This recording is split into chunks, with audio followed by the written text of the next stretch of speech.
In this video, we're going to look at the idea of why being wrong is a really good thing. Okay, so to try and explain, we essentially need to think about our memories. So if you think in your mind of some of the strongest memories that you have, you'll find that they are all strongly tied up with emotions that you were experiencing at the time. So our strongest memories may be positive emotions or they may be negative ones, but they were all very strongly emotional moments in our life. So to give you some examples, people usually have very clear memories of moments of great success because they were very happy at the time. So maybe when they had graduations, they passed exams, that kind of thing. Or when they were doing things where in the moment they were really enjoying it, so they were doing something they were passionate. Again, it promoted a very strong positive response. On the flip side of that, some of our most strong memories will be negative ones. For instance, if somebody dies, for instance, that has a very negative emotional response, which makes it a very vivid memory.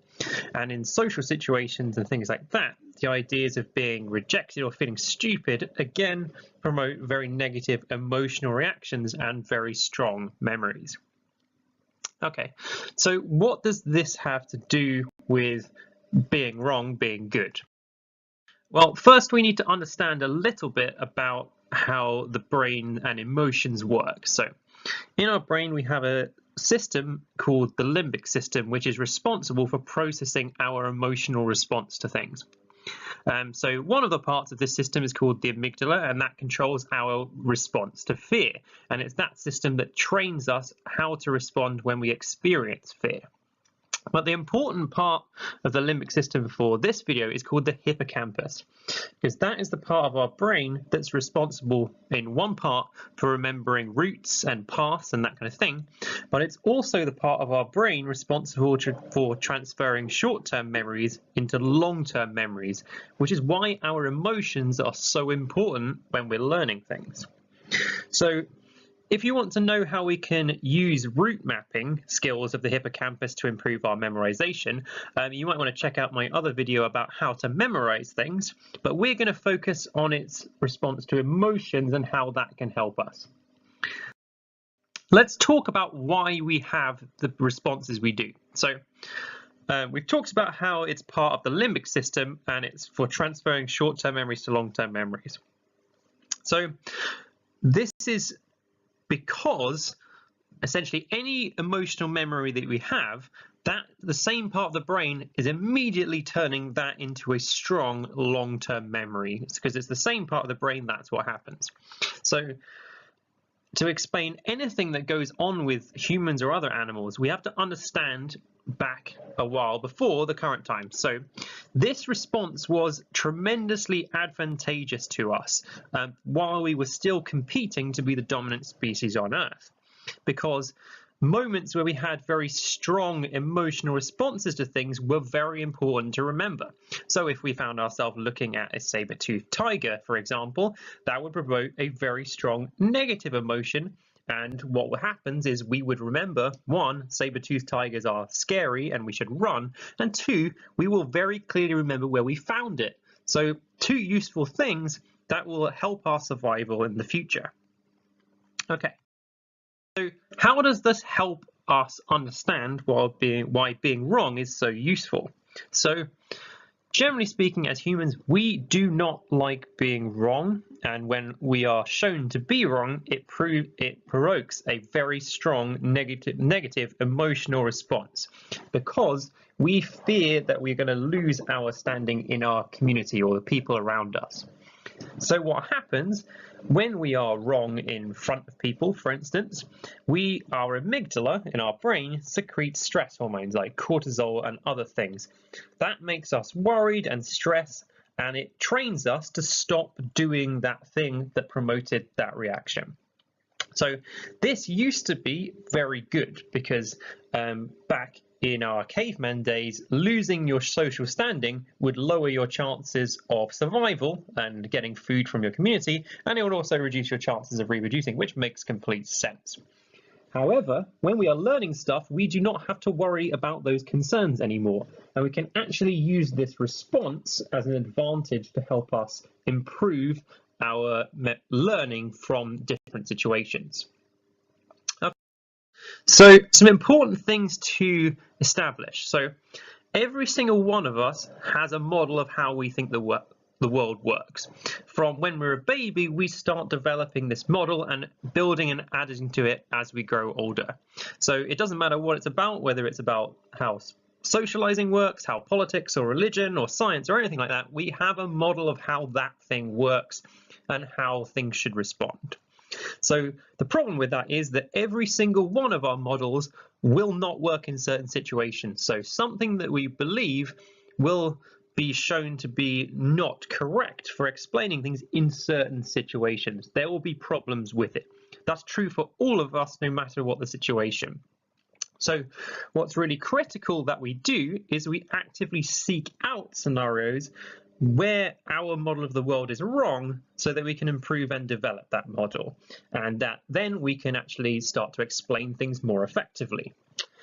So this process will involve being wrong, and initially it will involve being wrong a heck of a lot, and that is excellent, and I put it in red because it's really important there. So being wrong provokes, as I said earlier, a strongly emotional reaction. So when we are wrong, we will remember very strongly when we've been wrong and what it is that led to us being wrong, which is very useful to us because we remember very clearly where our model needs to be improved and where it is flawed. So there is a big problem with this. We are surrounded by a large amount of people who do not like their models of the world being challenged and consequently don't develop their understanding of the world. And we've got a selection of people here who would fit under that category. We have political leaders, for instance, who have a very fixed model of how things should work and will not be told anything else. We have religious leaders who, in the same way, they have a very fixed belief on how things are and they're not willing to challenge that. And then we have the worst group of all for this, and they are known as teenagers. So if you ever have the pleasure of running into one of these, this group of people loves challenging the models of people around them. So they're going through a period of their life where they are constructing their own model of the world, so they absolutely challenge every model that somebody around them brings. Unfortunately, the one model they don't really challenge is their own. So that leads to all sorts of problems as they are trying to learn things. Okay, I spent enough time pointing out how things go wrong. So how can we be wrong constructively? So the starting point is going out there and trying to explain things using your model of the world. However stupid you think your language is or the way you are trying to explain it is critical that you use your model to try and explain stuff. That's the first stage there, and it's not somebody else's model, not the person next to you, whatever. Use your own understanding of the world to do this. Now the next stage is then sharing that. So you need to be able to put it out there and share that model with other people, and the best thing to do would be to discuss it with people who have completely different ones, because that would allow you to go through the process of discussing your models and see where each of your models is weak and where they are strong, which is good. Or if you're in school trying to learn stuff, a good person to share your model with would be somebody whose model is better than yours, be a teacher, someone in years above, whatever. Or if you want to do it on your own, comparing it to that model that you're reading somewhere else. But it is critical that you go through this stage first before you go out and seek the person whose model is better than yours thing, because you need to know what you think would happen and how it would be explained. So the thing to get clear in your head is when you first start learning stuff, you are going to be wrong a heck of a lot of the time. And that is great because you will very quickly evolve your model into one that's better. So at the start, yes, you're wrong more, but that means your model is getting better quicker. But the more you study, you'll find is you're not wrong as much of the time. So your model isn't getting better, but we're getting better at explaining things. That's the trade-off. So important thing to illustrate this stage, or a common question you might think is, can't I just use someone else's model? Why can't someone else just tell me how things work? Not really, no. So absolutely you could, I don't know, write down what someone else says is the model, but that's not going to change how you think that situation works. If you copy someone else's model, it doesn't promote an emotional response, and you're not likely to have a strong memory of that thing. And so if you try and remember it later on, you're probably not going to. So the best advice I can give you is to be constantly asking questions of yourself and getting other people to ask you them. You then have a go at explaining them the best you can, and it doesn't matter how stupid your explanation is, it doesn't matter, it will allow you to improve. So the last stage is critical. So once you've had a go at explaining it, then you can look at how your model can evolve and change so that essentially it can get better. But you have to have had a go and you got it wrong to start with, or this process won't work. So let me give you an example. So a question I'd like you to have a go at answering, regardless of your level of expertise in physics, is why do fridges make things cold? So I'd like you to stop the video here and have a think to yourself and try and write down an explanation of why you think fridges make things cold. So pause it now and have a go. No one's going to see it, so just write down how you think it's going to work.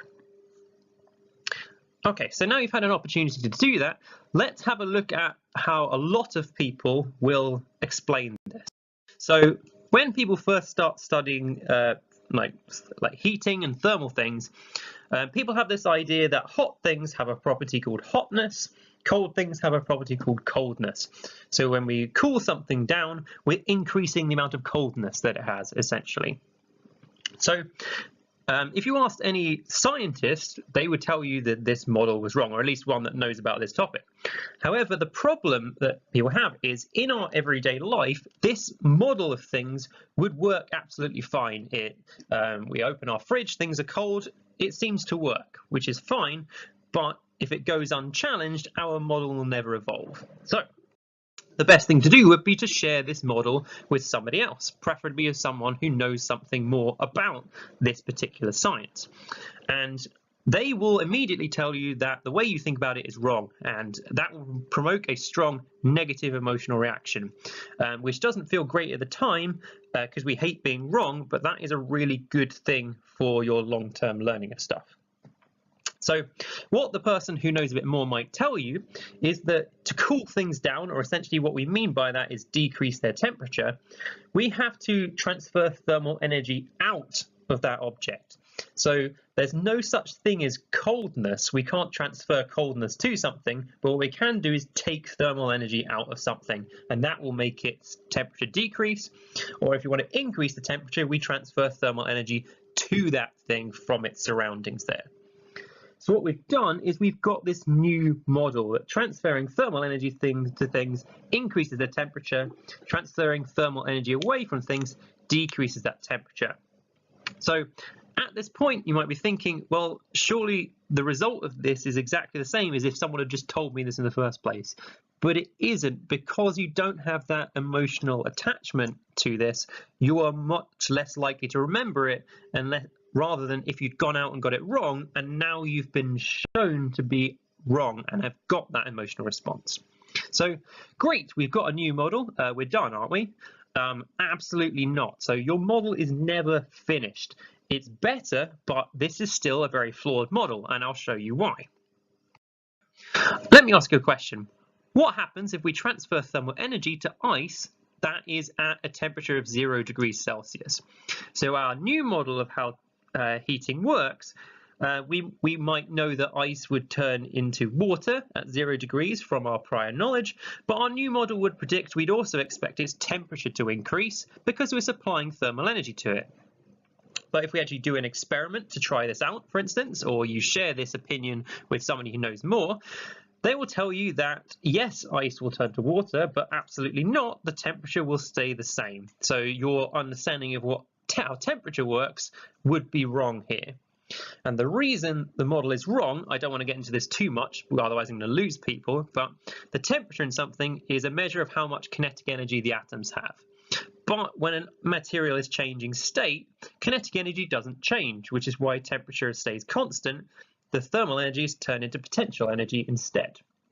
So again, we've managed to refine the model of how things work, and again, by making a prediction what would happen, we've got a strong emotional response to make this more memorable. So this is the beauty of science subjects. So this is in a nutshell what science is. It's we make a hypothesis about what our model says should happen, and we try and find situations in which that model doesn't work, so we can refine them and improve them. So this is, however, not just limited to science. You can use this process in any subject or skill that you want to learn, and if you're willing to be wrong, you can learn a great deal very quickly, which is great.